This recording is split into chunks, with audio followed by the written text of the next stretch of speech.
You did it. Your SaaS is making $1 million a year, but you're in the top 1%. Here's the problem. 90% of SaaS businesses at this level never make it past 10 million, let alone 100 million. Why is that? It's because the playbook that got you here is exactly what's holding you back. I've worked with dozens of SaaS founders scaling from 7 to 8 figures, and I've seen exactly why some of them break through, and most of all, what stalls them out. Right now, you're probably burning cash, probably in the worst places. If over 30% of your revenue is going into development, you're suffocating growth. I've watched a $4 million ARR SaaS sink 70% into engineers, only to sell for a fraction of what it could have been. Scaling isn't just about the hustle, it's about avoiding the silent killers that take down even the best founders. In the next few minutes, I'll expose the 6 deadly mistakes that are keeping you stuck and the exact moves companies like Slack, HubSpot, and Shopify use to break through. And at the end, I'll drop one decision that could 10x your growth overnight. Now, it's not more features, it's not more funding, it's something way simpler and way more powerful. The first mistake, you're bleeding cash where it doesn't count. What if your biggest expense isn't your team or your ads, but your blind love for building a perfect product? Too many SaaS founders treat development like a bottomless pit. You're pouring 60 to 7% of your revenue into engineers, chasing a better product, betting on customers that will magically show up. Newsflash, they don't. Take Mixpanel. Early on, they were a $1 million ARR analytics SaaS. They could have spent millions overbuilding features, but instead, they capped the development at 30% of the budget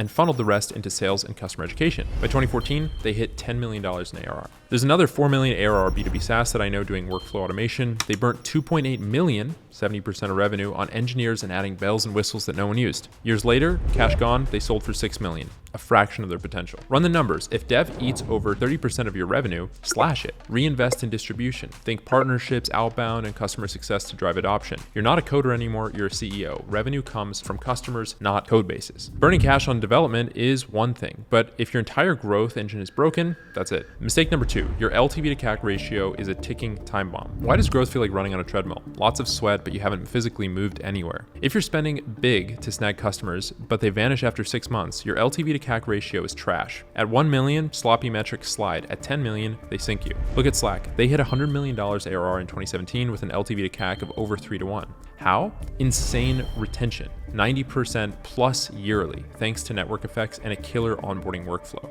Now, contrast that with a $3 million ARR SaaS that I recently spoke with, a task management tool. They spent $6K on customer acquisition ads with 18% monthly churn. LTV was 8K. The ratio, 1.3 to 1. They plateaued hard while Slack soared. Check your LTV to CAC ratio now. Aim for 3 to 1 or higher. Boost that retention with proactive support and integrations that lock your users in. Slack's API strategy, copy that. You should be relying on things for retention like upsells, annual contracts, community-driven engagement. These are the best levers to increase LTV and keep that revenue compounding. Now, even with retention, your sales engine could be misfiring. Let's dig in. Mistake number 3. You haven't invented how to sell yet. What's the use of game-changing product if no one knows how to buy it? A brilliant SaaS idea without distribution machine is a shiny toy, not a business. Scaling to 10 million means cracking sales at scale.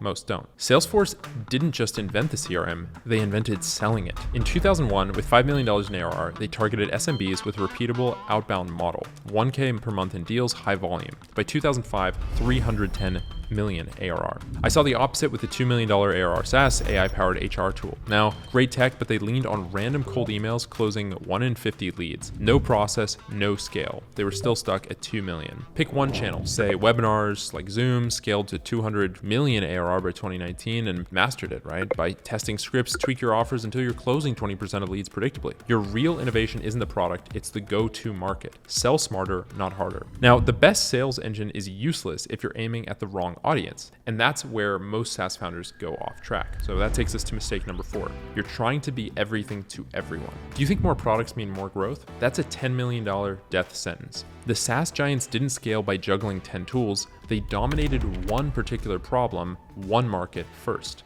The dilution kills your momentum. Shopify launched in 2006. They were laser focused on e-commerce, SMBs, $50 a month plans. They built an ecosystem, apps, payments, hitting $1 billion ARR by 2018. Meanwhile, a $5 million ARR SaaS, a marketing suite, rolled out 3 tools in 2022: email, ads, analytics. Customers got confused, churn jumped to 12%, and that growth flatlined at $6 million. Pick one use case, like Shopify's checkout flow, and then solve it 10 times better. Own that niche, and then expand once you've become the default choice. Focus isn't just a cage, it's a catapult. Master one hill, and then conquer the range. Once you've nailed your niche, Churn could unravel it. Now here's why. Mistake number 5, churn is killing you and you don't see it. What's the hidden leak draining your SaaS before it hits 10 million? Churn. High churn means your product's not essential or not sticky enough. Peter Thiel of PayPal explained that without a 10x edge or network effects, you're a revolving door, not a growth engine. Dropbox crushed it. $1 billion ARR by 2017 because every user made it stickier via file sharing networks. The churn, usually under 4% annually. Track your churn weekly, 5% annual max. Add a lock-in. Integrations like Dropbox, Google Drive Sync, or data that's just a pain to export. Make leaving brutal. You're not just a selling tool, you're building a fortress. No moat, no millions. Your product might be sticky, but if your pricing model is stifling growth, it's all for nothing. Mistake number 6, your pricing won't scale. Is your pricing quietly choking your $10 million dreams? Too cheap and you're stuck chasing volume with no upsell juice. Too steep without high-touch sales and mid-tier enterprises bounce. The winners scale pricing with growth. HubSpot started at $250 a month for SMBs in 2006. 1 million ARR by 2015, they added in $3K per month enterprising tiers, hitting $100 million ARR with 30% expansion revenue. A 4 million ARR SaaS that I advised had a $99 per month flat, no upsells. They needed 80K customers for $10 million, which was impossible without VC cash that they didn't have. That was until we added in more pricing options and longer lock-in add-ons. Tier your plans, $500, $2K, $5K, based on the value, seats, features, analytics. Test enterprise with dedicated reps like HubSpot closers. Pricing is your essential lever. Engineer it to scale with your customers. So we just broke down the 6 biggest killers stopping SaaS businesses from scaling. If you fix even one of these, you're setting yourself up for better growth, better retention, and ultimately a business that doesn't just survive, but dominates. I love helping SaaS founders scale. It's what I do every single day. And honestly, it's my mission to make sure that you don't fall into the same traps that keep so many startups stuck. Scaling isn't just about working harder, it's about spotting and fixing invisible bottlenecks before they crush you. The ones we talked about today, they're already taken down way too many companies, so don't let yours be the next one. And if you're looking for one move to 10x your growth overnight, pick your power law play. Shopify chose e-commerce SMBs to get them to $1 billion ARR. Slack chose team comms, which was $100 million ARR. Find your lane, own it, and scale relentlessly. If this got you fired up, hit the like button, subscribe. I've got a lot more SaaS gold coming.